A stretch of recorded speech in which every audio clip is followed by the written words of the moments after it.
We got inflation, but the administration's only answer here is to offer up more money. This time, by way of forgiving student loans. None of this works. None of it works. You know, we need some kind of return to individual responsibility. And without it, we're going to be really doomed as a country. I worry about that. Economically, socially, you name it. Hello, everyone. Welcome to the Trish Regan Show. I'm Trish. Good to have you here. Do me a favor. Do make sure that you subscribe to this channel wherever you're watching, on YouTube, on Rumble, on Facebook, wherever that may be. It's good to have you here. Also, go to my website, trishintel.com, where we have all this news and information for you there every single day. Anyway, I want to first hit on this, and then we can talk about oil, because big report talking about a thorn in your side for the administration. A report came out saying that 5 million barrels of oil from our SPR actually have made their way to countries that are not exactly our quote unquote friends, right? So that oil that was supposed to help bring prices down for us is, well, you know, out there on the global markets, because that's what happens with global commodities. If anyone in the White House actually understood business markets or economics, maybe they would have figured that one out. Anyway, let me turn to first their plan here that they just announced. This week, they are making a big move here, sweeping changes, that's how it's being characterized, to the federal student loan system.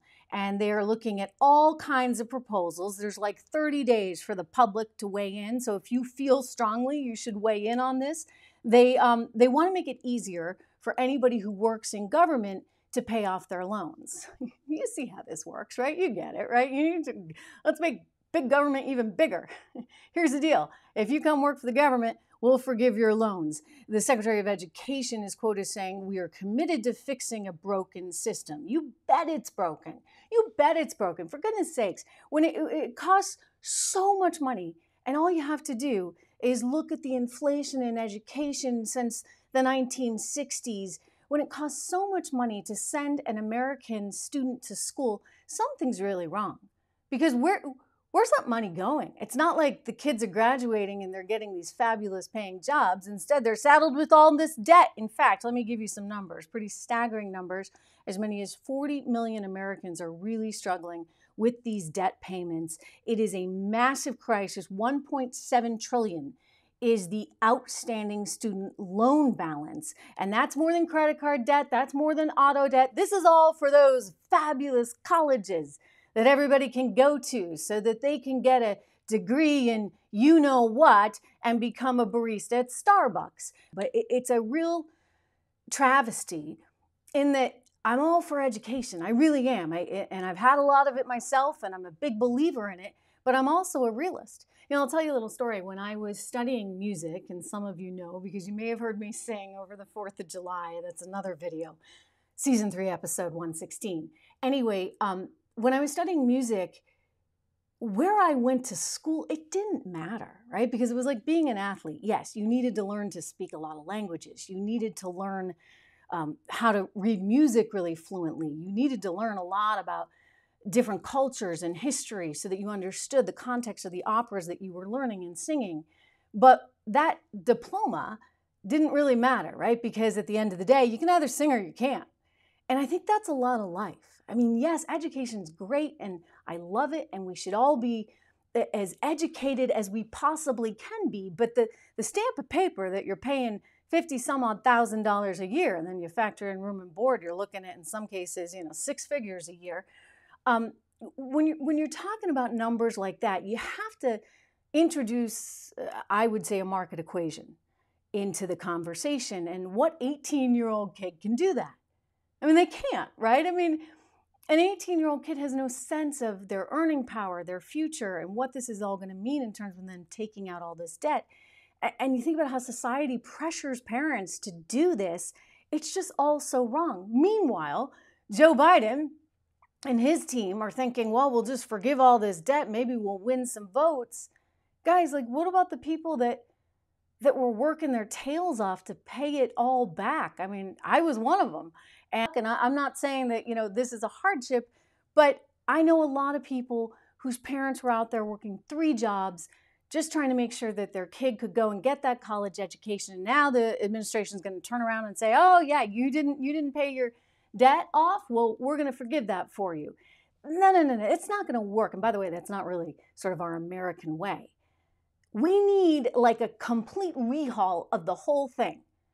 We need some kind of system that doesn't create so much in the way of,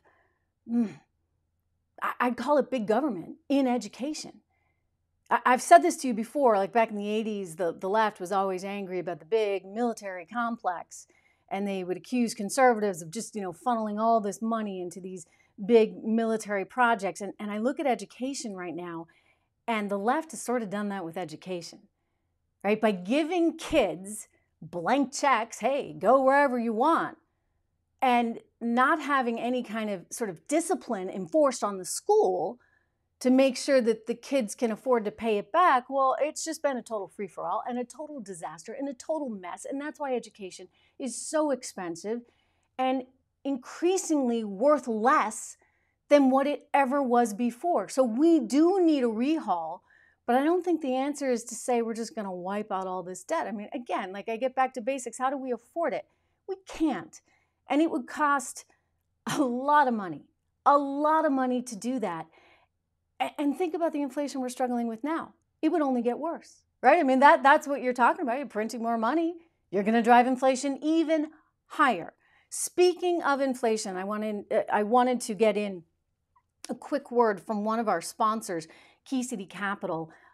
Charlie Domback from Key City Capital is actually going to be on the show this week, and I want to encourage you to watch that episode because he has a lot of thoughts on all this inflation and how to protect yourself from it. In fact, his whole strategy at his firm is all about how do we make the most of your investments in a challenging economic environment. It's keycitycapital.com/Trish, my name, keycitycapital.com/Trish, and his strategy is to basically look for ways where you might have some savings and then take that savings and put it into various investments that will help weather this storm, this economic storm. And there's a lot of creative things in there. Asset-backed lending is one of the vehicles. They have real estate investment vehicles. And so I encourage you to go and check them out. keycitycapital.com/Trish, Trish. And I encourage you to keep listening to this podcast because he will be on and he's going to explain some of these things in detail with us.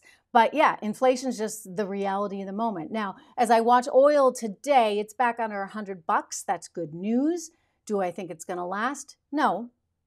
And the reason I don't think it's going to last is that as soon as the economy starts to show any inclination of, being back up and running in a better way, right? Everybody's fearful of recession. Well, then what happens? Oil prices go higher. And the reason oil prices go higher is because we have less oil, because there has been a very definite push to get us away from fossil fuels and focus on alternative sources. The challenge is, of course, this is all happening at a really, really tricky time, and Americans are left having to sort of brunt the hardship here of these higher oil prices, these higher gas prices. And so the Biden administration is really struggling. They're trying to figure out, what do we do? What do we do? They came up with the grand idea that they would release oil from the SPR, the Strategic Petroleum Reserve. That's basically our oil that we keep for emergency use only. So they went out and they did this whole thing. We're releasing from the SPR. Like it just hasn't mattered really at all, but they are releasing from the SPR. The theory being there's that much more oil on the market, and therefore it should help bring oil prices down. But it hasn't. It hasn't had that effect because investors are smart, and this is a global commodity, and they know that there's just not enough oil, and so oil prices really haven't come down, other than, just in the last day or two, I think, as the world increasingly fears this recession, which I do believe we are in right now. Anyway, there's a story that crossed on Reuters, and how do you like this for a headline? Oil from U.S. reserves sent overseas as gasoline prices stay high. I mean, can you imagine you're in the Biden White House, you wake up and you see that thing? More than 5 million, I'm quoting from Reuters, more than 5 million barrels of oil that were part of a historic U.S. emergency reserves release to lower domestic fuel prices were exported to Europe and Asia last month. This is according to data and sources, even as U.S. gasoline and diesel prices hit record highs.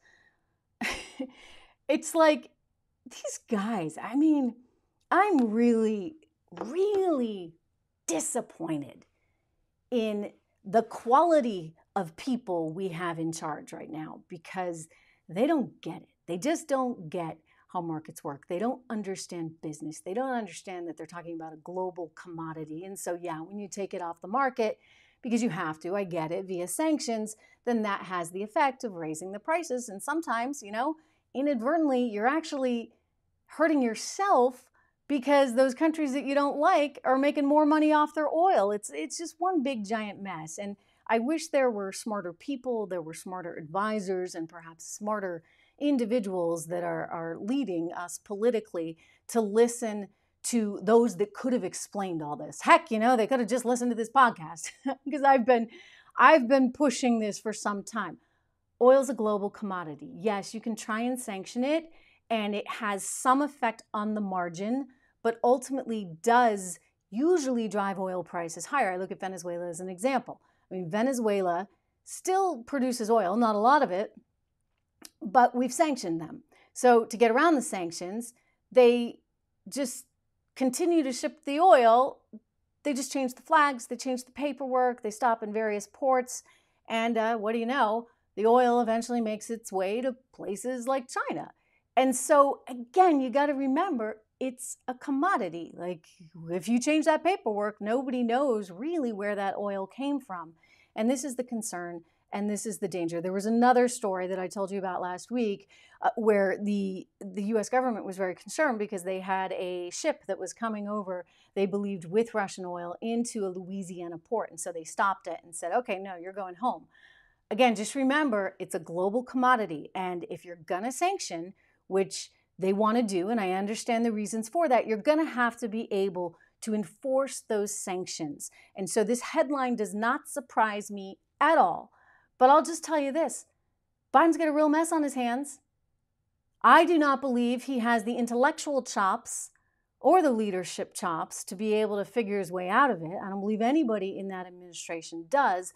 And consequently, I think you're going to be looking at a very tough fall for Democrats, because people blame them, right? I mean, that's just the way it goes. They blame whoever's in charge.